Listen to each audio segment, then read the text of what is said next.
pilotage en DCS. Pareil, on a enfin des nuages synchronisés. S'il y a un nuage quelque part, tout le monde le voit. Ça peut avoir l'air bête, mais ça change vraiment tout. Vraiment, je crois qu'il faut des sacrés... une sacrée carte graphique. Maintenant, là, la 1060, la 1660 que j'ai emprunté, j'ai le bout de sa vie, hein, j'aurais bien avoir autre chose, mais maintenant on fera avec.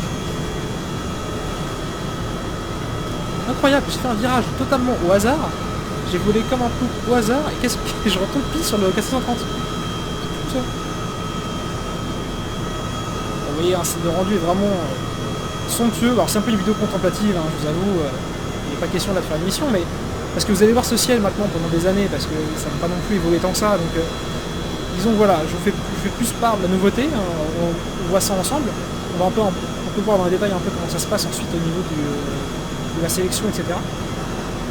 Et là donc j'ai pris le preset Overcast et pluie, et rain, ça rend une météo assez complexe, assez moche.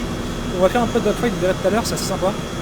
Combattre dans des conditions météo un peu différentes, ça change vraiment les choses. On a l'eau est visible, hein, on sent que vous avez vraiment un mur d'eau que vous pouvez voir sous les nuages, c'est très bien fait. Ils ont fait un super boulot, franchement.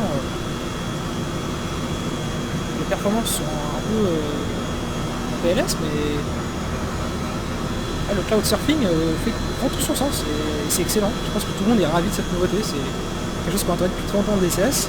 Et c'est surtout là qu'on se rend compte qu'en fait,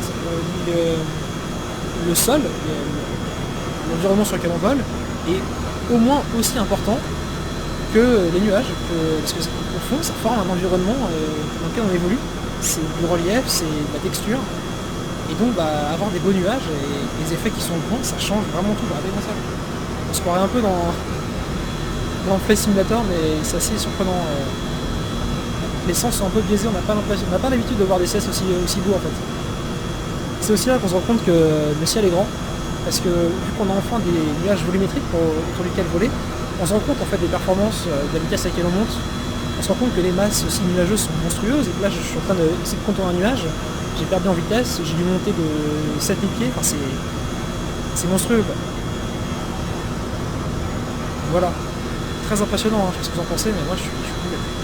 Il y a encore des petits trucs à régler, l'aliasing au loin est encore foireuse, on parlait dans le changelog. Globalement, le changelog est en description, et allez le voir si vous voulez, il y a beaucoup de choses qui ont changé au-delà même des nuages, et ça c'est très bien. La 2.7 était vraiment attendue, et ils n'ont pas déçu. Au passage pour le skin, c'est fait par un abonné d'ailleurs. Donc, si vous voulez le skin que j'ai actuellement sur le Mirage, un skin en 8K, pourquoi pas, hein, c'est en description aussi.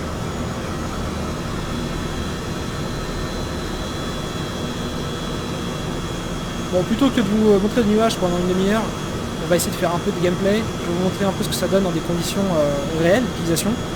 Et puis vous ferez vos retours par commentaire, j'en doute pas.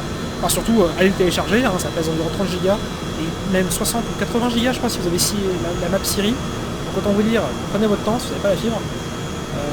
Allez vite le télécharger. Je vous montre quand même rapidement les petites modifications qu'on a.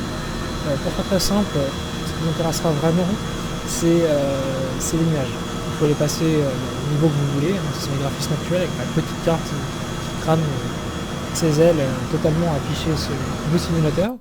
Mais voilà.